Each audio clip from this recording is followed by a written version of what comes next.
이번 시간에는 모션에 대해서 알아보도록 하겠습니다. 모션은 말 그대로 움직임에 관한 것인데요. 화면이 움직이는 그러한 작업을 모션을 통해서 만들어 줄 수 있고요. 그리고 전체 화면에 작은 화면을 나타나게 해주는 PIP 장면 또한 모션을 통해서 만들어 줄 수 있습니다. 이제 모션에 대해서 살펴보기 위해서 학습 자료에 4개의 샐러드데이 0, 1번부터 4번이 적용이 된 상태인데요. 먼저 가장 긴 샐러드데이 4번을 적용을 해줍니다. 적용이 됐고요. 현재는 비디오 1번 트랙에 적용이 된 상태이고요. 지금의 이 클립의 모션을 통해서 움직이는 장면을 만들어 보도록 하겠습니다. 선택을 한 후에 효과 컨트롤로 이동을 해서 이전에 사용이 됐던 볼륨에 대한 옵션은 닫아주고요. 위쪽을 보면 동작이라고 있습니다. 동작이 바로 모션이죠.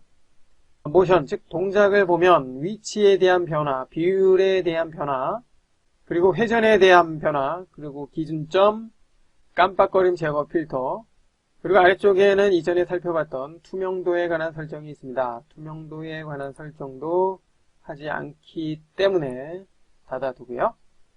이처럼 모션에서는 해당 클립에 대한 위치와 크기, 회전 등에 관한 작업을 해줄 수 있는데요. 여기에서 위치에 대한 변화를 설정을 해보도록 하겠습니다.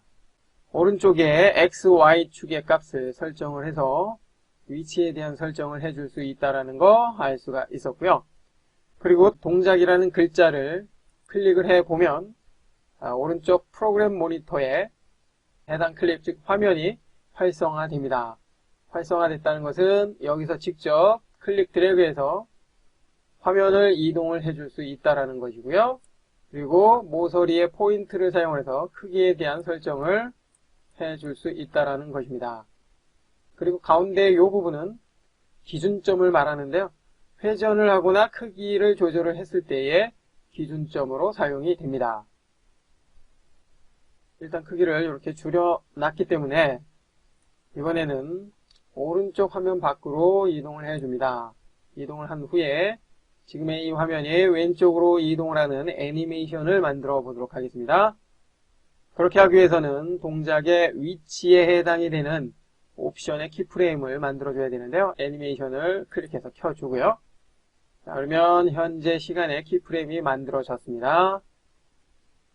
애니메이션이 지속이 되는 시간으로 이동을 해주고요. 현재는 한 5초 정도만 사용을 해볼까요? 클릭해서 정확하게 5초가 되도록 해줍니다. 엔터. 이제 위치를 이렇게 조절을 해서 왼쪽 화면 밖으로 빠져나가도록 해봅니다. 그러면 역시 키프레임이 만들어진 것을 알 수가 있고요. 조금 확대를 해볼까요? 확인을 해보면 첫 번째 키프레임과 두 번째 키프레임의 값이 다르기 때문에 이렇게 시간에 따라서 변화가 생기는 것을 알 수가 있습니다. 이처럼 모션, 즉 동작을 사용을 하게 되면 위치에 대한 애니메이션을 만들어줄 수 있다는 거 알 수 있었고요. 시간을 키프레임과 키프레임 사이에 갖다 놓고 이번에는 위치를 위쪽으로 살짝 바꿔봅니다. 그러면 새로운 키프레임이 만들어졌고요. 확인을 해보면 위로 올라갔다 내려가는 그러한 애니메이션이 만들어지는 것을 알 수가 있죠. 계속해서 이번에는 이동을 할 때 회전을 한번 만들어 볼까요? 회전에 대한 키프레임 역시 처음부터 이루어질 수 있도록 해주고요. 됐습니다. 그리고 시간을 이동을 해서 회전을 걸어보면 설정된 값만큼 이렇게 회전이 되면서 이동이 되는 그러한 애니메이션이 만들어진 것을 알 수가 있습니다. 이렇듯 모션을 사용을 하게 되면 위치뿐만 아니라 회전에 대한 애니메이션도 간편하게 만들어줄 수 있다는 거 알 수 있었고요. 다시 동작을 선택을 해줍니다. 현재 회전이 될 때의 기준점이 여기입니다. 만약 기준점의 값을 바꿔준다면, 자, 이렇게 바꿔준다면, 바뀌어진 이 기준점을 기준으로 해서 회전이 이루어지겠죠? 자, 이처럼 회전을 할 때의 기준점은 기준점을 통해서 설정을 할 수 있다는 거 기억을 하십시오. 그 밖에 크기에 대한 설정은 비율을 통해 설정을 해줄 수가 있는데요. 현재 41%로 줄여놓은 상태입니다. 크기를 설정을 할 때 직접 수치를 통해서 입력을 해줘도 되고요. 그리고 균일 비율을 해제를 해서 X, Y축을 각각 개별로 설정을 해줄 수도 있습니다. 작업 상황에 맞게 적절하게 사용을 해주면 되겠고요. 참고로 각 옵션 오른쪽에 가보면 재설정 버튼들이 있습니다. 이 버튼을 사용을 하면 해당 옵션에 대한 값을 초기 값으로 바꿔줄 수 있습니다. 참고하시고요. 동작, 즉 모션을 통해서 애니메이션을 만들어주는 방법 살펴봤는데요. 이번에는 모션을 통해서 전체 화면에 작은 화면을 만들어주는 PIP를 만들어주는 방법에 대해서 살펴보도록 하겠습니다. 자, 그렇게 하기 위해서 일단은 지금까지 작업했던 이 클립은 딜리트 키를 눌러서 삭제를 해주고요. 다시 한번 비디오 1번 트랙에 적용을 해줍니다. 자, 그리고 샐러드의 2번은 위쪽 트랙에 갖다가 적용을 해줍니다. 됐나요? 자, 그러면 지금 적용된 비디오 2번 트랙의 클립이 아래쪽 클립을 가려놓기 때문에 위에 있는 클립만 나타납니다. 자, 여기에서 아래쪽 클립은 배경으로 사용할 것이기 때문에 그냥 놔두고요. 위에 있는 클립의 크기를 줄여주기 위해서 선택을 한 후에 효과 컨트롤에 동작 비율을 좀 줄여 놓습니다. 줄여 놓은 후에 원하는 위치로 이동을 한번 해볼까요? 직접 이동을 하기 위해서 프로그램 모니터를 활용을 해봅니다. 자, 일단 이 정도의 위치로 갖다 놓고요. 정확한 수치가 필요할 것 같습니다. 330, 210. 자, 이 정도로 계산하기 좋게 해주고요. 현재 크기는 34%로 줄어든 상태입니다. 됐고요. 계속해서 이번에는 오른쪽에 같은 크기의 화면을 배치를 해 보도록 하겠습니다. 샐러드 2번을 사용을 해볼까요? 비디오 3번 트랙에 적용을 해주고요. 자, 역시 선택을 한 후에 효과 컨트롤에 비율 조정을 먼저 해줍니다. 아까 비디오 2번 트랙이 얼마였죠? 선택을 해서 34였네요. 다시 선택을 해주고 34 그리고 오른쪽으로 이동을 해줍니다. 자, 이처럼 전체 화면에 작은 화면이 나타나는 PIP 작업 모션을 통해서 해줄 수 있는데요.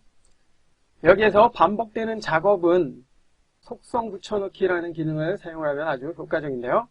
가령 이번에는 샐러드의 3번을 비어있는 아무것도 없는 위쪽 트랙에 적용을 해봅니다. 새로운 트랙이 만들어지면서 적용이 되는 것을 알 수가 있고요. 적용된 이 클립은 이제 왼쪽 하단에 배치를 할 것인데요.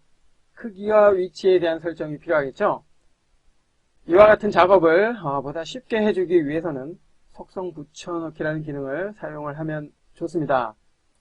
비디오 2번 트랙에 적용이 된 잠시 눈을 꺼보면 요거죠. 요 클립을 선택을 한 후에 컨트롤 C 키 눌러서 복사를 합니다. 그리고 지금 복사된 이 클립의 속성, 즉 위치와 크기에 대한 값을 마지막에 적용이 된 이 클립에 그대로 상속을 시켜주기 위해서 일단 선택을 하고 눈을 켜줍니다. 이 상태에서 편집 메뉴에 보면 특성 붙여넣기라는 메뉴가 있습니다. 이 메뉴를 사용을 하게 되면 앞서 복사됐던 클립의 속성이 그대로 현재 선택이 되어 있는 클립에 상속이 됩니다. 해보죠. 자, 그러면 특성 붙여넣기 창이 나타나는데요. 어떤 속성을 붙여넣기 할 것인지 결정을 해줄 수가 있습니다. 여기에서는 동작과 불투명도 여기는 필요 없죠. 동작에 대해서만 붙여넣기, 볼륨과 채널, 볼륨, 패널 요거는 의미가 없습니다. 실제로 속성을 붙여넣기 하고자 하는 옵션만 체크를 해주면 되니까요. 설정이 됐다면 확인을 합니다. 그럼 어떻습니까? 한 번에 비디오 2번 트랙에 사용이 된 이 클립과 똑같은 크기, 똑같은 위치로 설정이 된 것을 알 수가 있습니다. 이제 마지막으로 해당 클립의 위치에 대해서만 아래로 이렇게 내려주면 되겠죠? 이와 같은 방법으로 반복되는 어떠한 작업이 있을 경우에는 해당 클립을 복사를 해서 복사된 클립의 속성을 다른 클립에 쉽게 상속시켜 줄 수 있기 때문에 작업 시간을 많이 단축을 해 줄 수가 있습니다. 이와 같은 방법 잘 활용을 해 보시기 바라고요. 나머지 오른쪽 하단에 나타날 화면은 여러분들이 직접 작업을 해 보시기 바랍니다. 이번 시간에는 모션을 통해서 애니메이션을 만들어주거나 PIP 장면을 만들어주는 다양한 방법에 대해서 살펴봤습니다.